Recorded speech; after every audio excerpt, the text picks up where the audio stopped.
I literally left the party the day after they nominated Trump in 2016. We know there was Russian interference, and we know that Trump and people in his family and campaign were actively seeking that information. There was collusion. Mueller testified on, we all watched it, except for, I guess, MAGA, where he said, yes, Trump can be indicted for obstruction of justice. That was a big misinformation. People say, oh, they didn't find anything. No, they did. I think he is a Russian asset. I am here with Cheri Jacobus, a longtime political and PR strategist, now a podcaster. She was a former Republican, has since moved left, or she's more of an independent or Democrat. I did want to ask you specifically where you were at, but a rather firm never Trump voice, which I thought would make this a compelling interview. So I want to start with, what was your coming to Jesus moment? Was it Trump specifically? Did you ever find yourself supporting him? Or how did you come to realize the Republican Party wasn't something that represented you? Well, my story is kind of long and I won't get into all of it, but as a longtime Republican operative, 30 years in DC, I moved to New York. The Trump people tried to get me to work for them. I was even tricked into a meeting with Lewandowski, who I'd never heard of or met. And I ended up not, saying no, thanks, but no thanks. And it was on TV a lot then, a lot of Fox and CNN and MSNBC. And when he made the remarks about John McCain, I like people who weren't captured. Like, whoa, that was my first public opposition to him on TV. And then, I knew all about the super PAC he had because they told me about it when they talked to me. And when the Washington Post was doing a piece that he had a super PAC, was not self-funding, they lied, they threatened to sue, blah, blah, blah. And I stepped forward and said, nope, they told me all about it. At that point, I was catfished by people pretending to be a lawyer representing big GOP donors that wanted to make sure Trump didn't win the primary. This is all 2015. I was hacked. Then I was kicked off TV by Trump. He had that close relationship with the media bosses at CNN and Fox, which was disturbing at the time, in a 16-way, 15-way primary. So that kind of started the whole thing. And then he defamed me and claimed that I begged him for a job, even though I could prove that didn't happen. And just court. And then I was hacked by him and threatened, and all the things that the type of behavior that the rest of the country came to know little by little and were shocked by and didn't want to believe it. I knew about it early on. I literally left the party the day after they nominated Trump in 2016. No one thought he would win at that time, but I knew that I was done. I knew there was no room for, first of all, moderates like me. We'd been pushed out pretty, little by little. Yeah. But at this point, the people that I knew, the establishment people, they did not support Trump in the primary, but he ends up winning. We now know with the help of Putin and his media boss friends in New York. And I just knew that they all thought that he'll lose and we'll all come back together. I thought, I never want to sit around a strategy meeting table with these people again. I don't trust them. Something has changed forever with me. So I was an independent for a while, and now I'm a Democrat. And you spoke to like him hiding information and pressuring people. And a lot of that now is coming to light, along with the Stormy Daniels case and 91 charges. He's going to have court cases coming, building up to this election. I did want to ask, what are your thoughts with all that? Not necessarily just the 91 charges, but how through the Republican primaries, it seems to have not affected his support at all. Do you think that starts to change heading into the general election? How do you think that plays out? I've been saying all along, and there are a few Republicans, former Republicans, never Trump Republicans like me who agree. But most people have been saying they're no more persuadable voters. If you're either in the cult, if everything that we know about him now hasn't moved you from the R column, nothing will. And I've always thought that was untrue. I launched a project, America Reads the Mueller Report, in 2019 and 2020, because I knew there were Republicans out there who were not part of the cult, who did not know that Bill Barr had lied to them about the Mueller report, about what the findings were. They simply were not accessing complete or accurate information. And maybe they're not on Twitter. They only watch Fox News. There was a certain demographic, maybe older, white, Midwestern. These weren't the people going to the rallies. These are people who thought they were informed. But they do watch local TV programming. So I produced a half-hour reading of direct excerpts from the Mueller report with some celebrity friends, went out to Hollywood, raised the money, and then we aired it on local TV in markets in key battleground states. So we would bracket like an early morning farm report, because people who are farmers in the Midwest, we knew were starting. They were voting Trump, but they didn't probably really know why. Yeah. So for some of these people were hearing this stuff for the first time. So there's persuadable voters out there. And I know they're out there, and we have empirical evidence that they're out there. And then lo and behold, a few weeks ago, Trump's own vice president goes on Fox News and says, I can't endorse him. I don't support Donald Trump. I mean, if you can't, when you lose Mike Pence.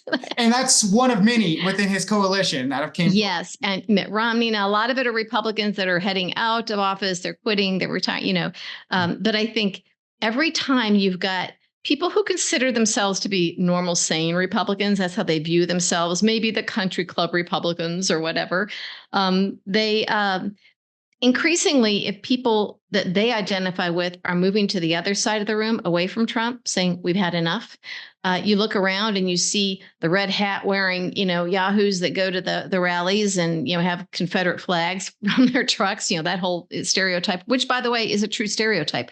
Sorry to say, but they don't want to be identified with that. So I think close elections are won or lost in those margins, and you have to fight hard for the people in those margins. That's generally where the bulk of your campaign money goes towards the end of a campaign.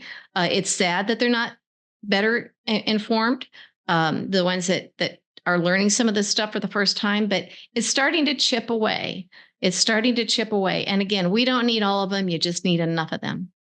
So I thought it'd be interesting, you brought it up as well, to ask, with your specific expertise, having produced a show on the Mueller Report and reading it to people, because I get a lot of the talking points, the same Bill Barr kind of misinformation.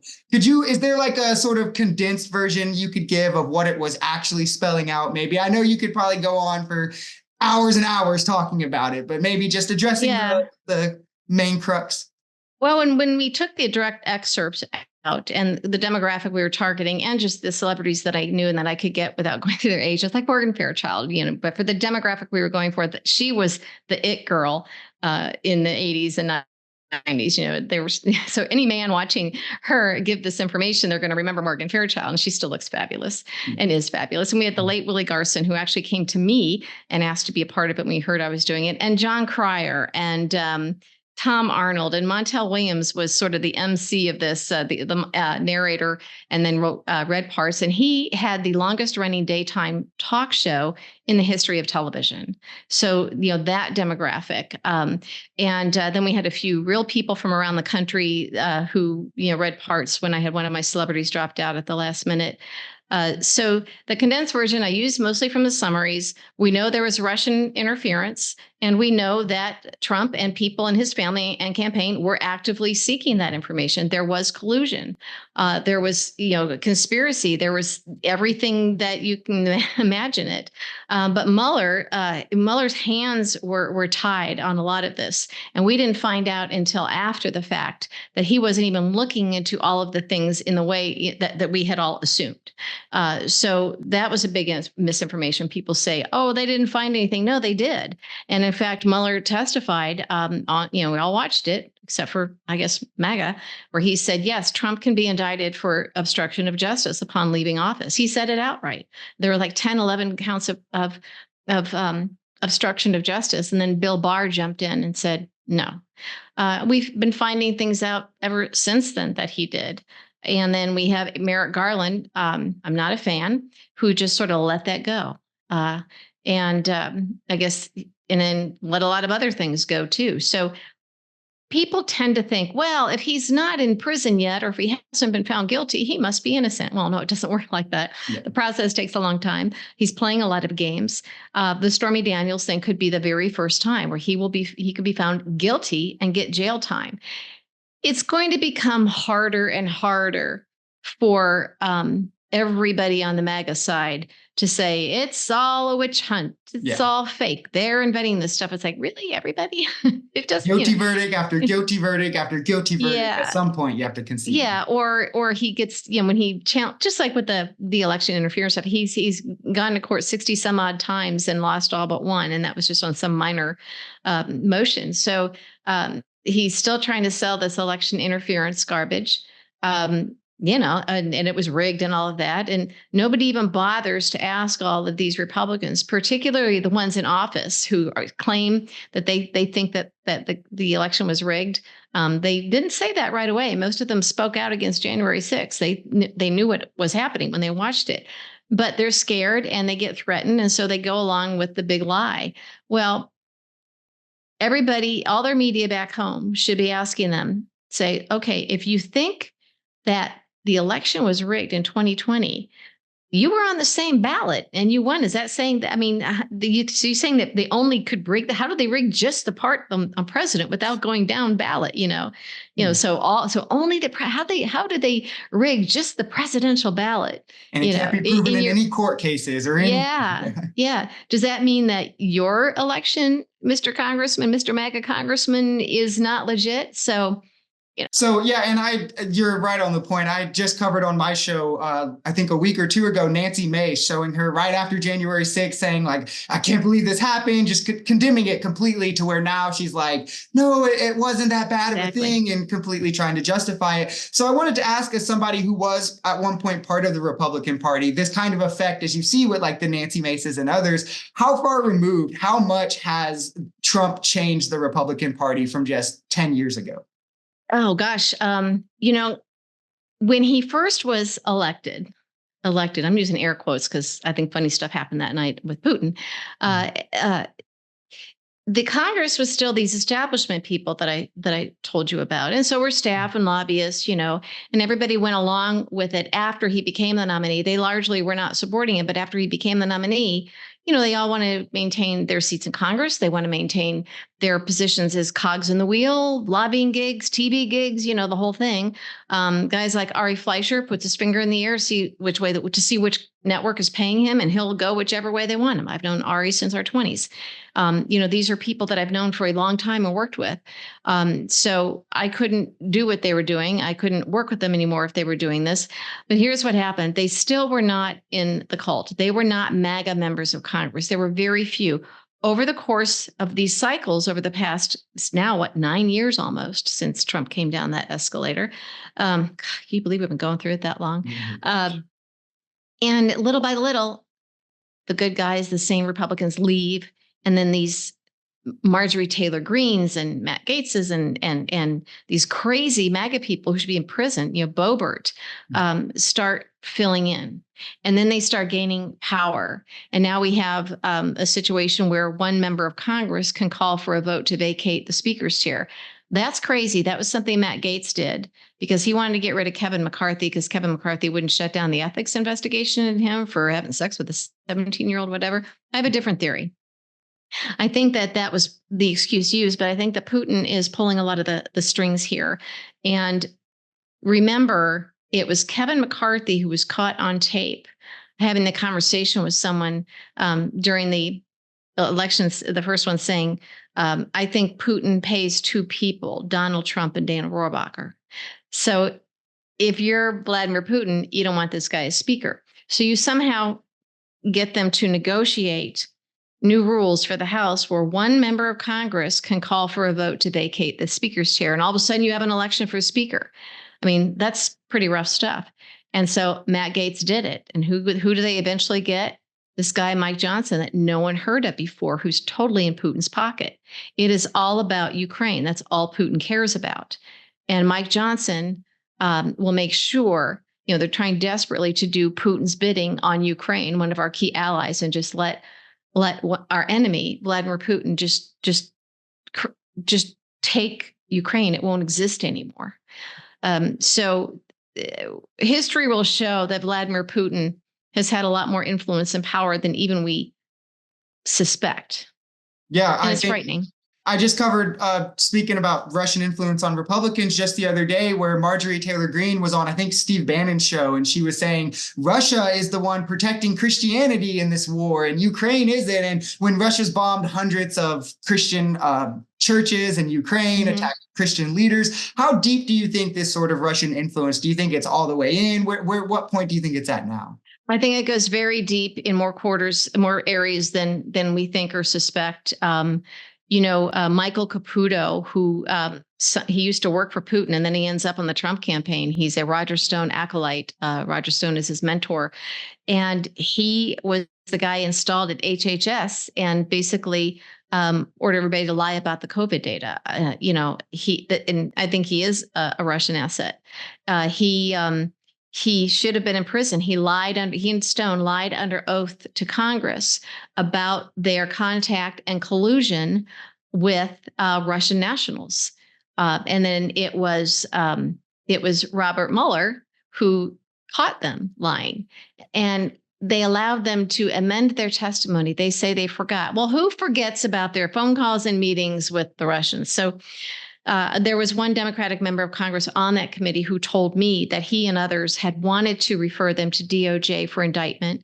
Other members at that time, remember, this was pretty early on when no one really believed this stuff was happening, and they kind of wanted it to go away and didn't want to escalate it. So they thought they'd learn their lesson. Well, Jeff Sessions was Trump's was AG at DOJ, his attorney general at the time. And so they knew that he wouldn't really indict these guys. But this member of Congress, it's a private conversation, so that's why I won't say who it was. He probably would be fine with it. But he said that he wanted to do it anyway, and so did others. Well, then we find out, and of course, no one talks about this. Not only did they meet, but did both Roger Stone and Michael Caputo meet with this Russian who goes by the name of Henry Greenberg here in the United States. He's Miami-based. The guy wanted $2 million for dirt on Hillary. Michael Caputo told Mueller, I didn't know him before he approached me. It turns out Michael Caputo's longtime business mailbox in this little Miami storefront is just a few inches away from this guy, Henry Greenberg. They knew each other, and they were probably having the mailboxes close to each other. It's just in this little shopping center, and the UPS mailboxes, you'd rent those. At the 2016 Republican National Convention, they had their platform committee meetings. The Trump campaign did not get involved in any of the multi-plank, no part of the entire Republican platform. They let the RNC members do that. They didn't touch it except for what the position would be on Putin and Ukraine. And they had J.D. Gordon, who is friends and sometimes business partners with Michael Caputo, and had worked with and for Jeff Sessions during the campaign on the national security team. And they were sitting in the room. And when that item came up, and Republicans, RNC members said, well, we want to make it our official position to provide lethal weapons to Ukraine to fight Russia. Because remember, Putin had attacked, their army's computer and taking Crimea, the whole 9 yards. And so this was happening. They all knew that Putin wanted all of Ukraine. And it was J.D. Gordon who said no. And I think that's a really interesting perspective, especially it could go with them creating kind of the chaos around it first, playing more as a distraction. And like I said earlier, I think if we were to talk about Russia collusion, we could go on for hours and hours. Yeah. To kind of segue it to something that I do think it ties into coming to this election, what all do you think in totality is at stake? I know a lot of people talk about democracy. We've been talking about Russian invading into our politics. What all do you think is at stake coming into this election? Well, we now know that the whole issue of choice and bodily autonomy by women is at stake. And it's not just abortion the way we've always talked about it in the past. In fact, in the past, nobody wanted to talk about it on either side. And now we have Trump out there actively saying to Republicans, we don't want to talk about this. Well, that's not something that his evangelical base wants to hear. They're all excited. On the one hand, he's taking credit for killing Roe v. Wade. And on the other hand, he's like, just leave it to the states. Anybody, you can all still do what you want. He's trying to soften it and downplay it. Well, you can't have it both ways. And we've seen in some of the special elections and, a couple of years ago in Ohio and different things on the ballot, when you've got this on the ballot, Democrats win, Republicans lose. And I think polling is really skewed on this because when something like this happens and there's a real threat, the Dodd decision is basically killed Roe and opened this up. So we've got all of these scary situations popping up in the different states, and people are coming out in droves. There's an ad that's going on TV and digitally in Arizona, and it's an ad, and it's Biden talking, which is really interesting because normally they would have an ad like this would be a woman telling her story. I had, my fetus, the fetus had died, I had sepsis, they wouldn't let me, that type of thing. Yeah. To have President Biden so directly and closely identify with the messaging on abortion and abortion rights, and it's him talking, which is just astonishing for people in politics to understand. For them to make that decision tells me that they've got some internal numbers that are saying, you run with this. Oh, yeah. And don't let Trump straddle the fence. Trump openly telling his supporters this week, we're not going to talk about abortion. We'll lose. He's claiming that Lindsey Graham, who's pushing for the federal ban at like 6 weeks or whatever, was it 28 days, is hurting the party and Democrats, and he's going to be responsible if Democrats win the House, Senate, and even the White House. So he's telling his pro-life supporters to shut up, as well as democracy, as you said. I think that will come into play, certainly. But I do think that some of the trials aren't going to happen, but the indictments, whatever happens with Stormy Daniels, the whole E. Jean Carroll situation, people don't see big swings in polls. But here's the thing. How many of these things? So, okay, E. Jean Carroll didn't bother me. Okay, fine. This doesn't bother me. But when they start a collection of things, that's when even Mike Pence is like, I'm out. And we saw this. I first started I've always known these persuadables were out there. And, those close elections are won or lost on those margins. Those margins are everything. So I'm always looking at those margins.